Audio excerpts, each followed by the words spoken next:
Hey guys, I'm Tom the Tech Chap, and this is the new Acer Swift 5. And honestly, picking this up, it's insane how light it is. We're looking at just 990 grams, it's about 15 mil thick, and it's a 14-inch laptop. But more impressive than that, because the Swift 5 lineup has always been pretty thin and light, it's a lot more powerful.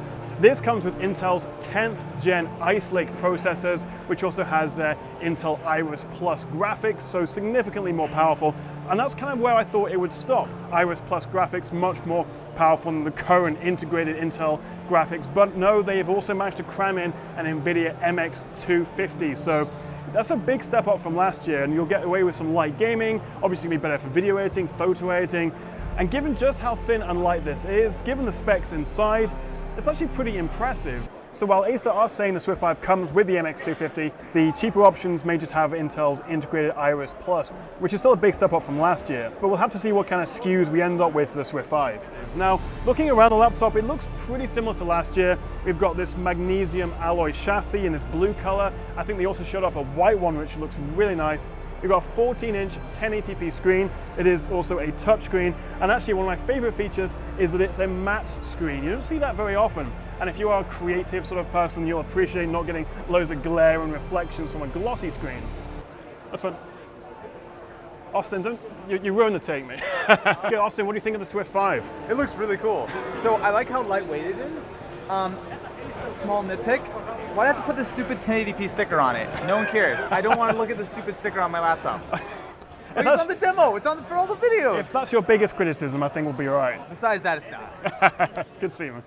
We also get a fingerprint reader that supports Windows Hello, so you can quickly unlock it with your finger. And the port selection is pretty good as well, again, given how thin this is. We've got HDMI 2.0, a full-size USB 3, Thunderbolt 3 as well. Usually on these sort of laptops, you just get a Type-C USB, but this is full-fat Thunderbolt 3, so you can plug in high-res monitors, maybe even an external graphics card if you need a bit more graphical horsepower.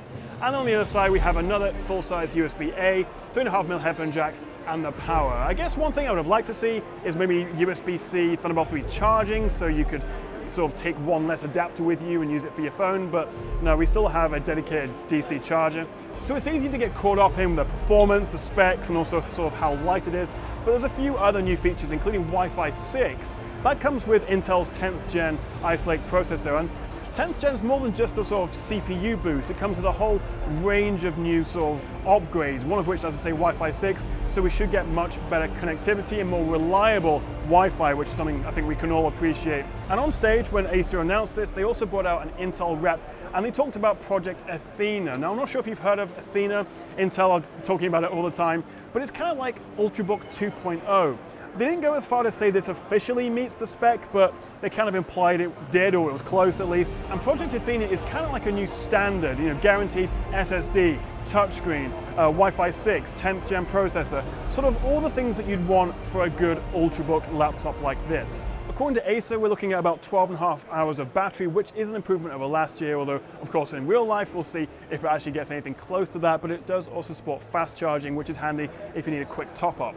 So first impressions are, well, it kind of looks and feels similar to last year and the year before. This is a really thin and light laptop, but really it's the upgrade inside, the hardware boost, the extra performance that's really sort of the new feature on the 2019 Swift 5, and it needed it, to be honest. Beforehand, we were relying on Intel's 8th gen U-series integrated graphics, which was nothing to write home about.